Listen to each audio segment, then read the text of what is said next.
जय शिवराय. शुभ सकाळ सगळ्यांना. फ्रेश होऊन फर्स्ट मील घेतला आणि मग जिमसाठी रेडी झालो. रेडी झाल्यानंतर पण 10 मिनिट विचार चालला होता की जाऊ की नको जिमला आज, कारण की एकदम अजून प्रॉपर बॉडी हील नाही झाली. थोडं कफ आणि थ्रोट पेन वाटतं आहे.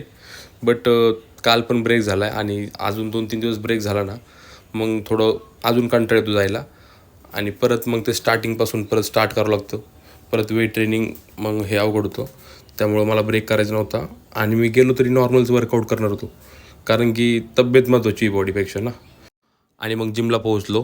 त्यानंतर नॉर्मल 45 मिनिट्स वर्कआउट केला.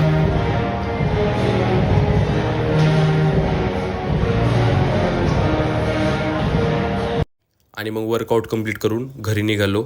येता येता गोमातेचं दर्शन घेतलं आणि त्यानंतर मग घरी येऊन आपल्याला मील पण प्रिपेअर करायचं होतं.